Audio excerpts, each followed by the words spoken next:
craft time. Hey crafty kids, it's Teacher Plum and I'm excited to be back with another fun craft time segment.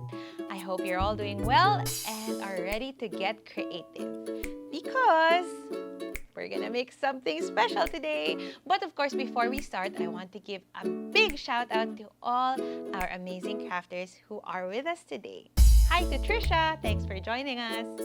So for today's craft, you can see over here, we're going to make super cool paper thrones. So to make this paper throne, you'll only need a few materials. And the most important is our throne template. You can download this throne template in the description of our video.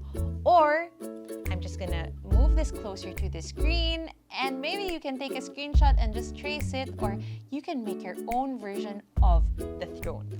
We'll also need some coloring materials. I'm gonna be using these markers, and we'll also need glue and some scissors. Now that we have all our materials ready, let's get crafting. Alright, so the first step is to take our throne template and just cut. So for kids in the classroom, this will already be pre-cut, but for those at home, you can ask your parents or your guardians to cut this for you.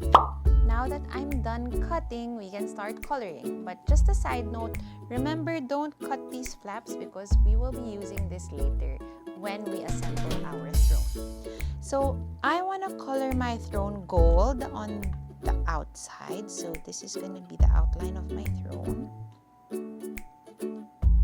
And here, where the cushion of the throne is supposed to be, I want to color this red.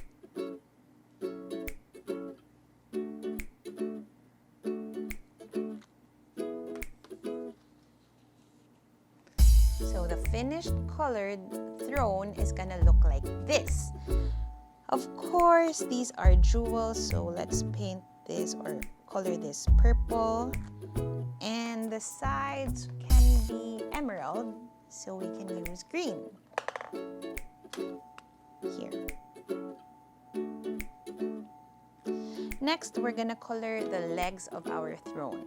So no need to color this because we're gonna be sticking this under this template.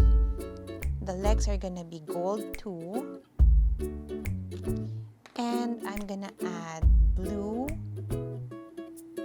for the diamond, and I'm gonna add blue for the precious gems, and green again. Now, to assemble our throne, first, we're gonna fold this inward to make the chair. So it's gonna look like this, see, like a chair. And then we can fold this downward to make our chair's legs or the throne's legs. And for these little flaps, that's gonna help our craft stand up. Let's fold this inward. So I printed my throne template on thicker paper, but if you want, you can also print this on board or maybe just print it on regular paper and stick it on a folder or maybe cardstock to make your craft sturdier. So the next step is we'll take our glue stick and put some glue on this white portion of the legs. And now we can paste this chair on top of our legs. And we're done with our craft. Ta-da! A throne fit for royalty. Congratulations, kids. I love this. And of course, this throne is not just any throne. It's actually made for us to be reminded of Bathsheba when she was given her own throne. And in ancient times, being seated at a ruler's right hand meant having the ruler's trust. This was also a position of power and authority. Bathsheba didn't have an easy life. was full of heartache, shame, but towards the end of her life, she was honored by being seated at the king's right hand. So kids, you know what? We too might become helpless victims at one time or another in our lives, but God sees us and He will redeem us.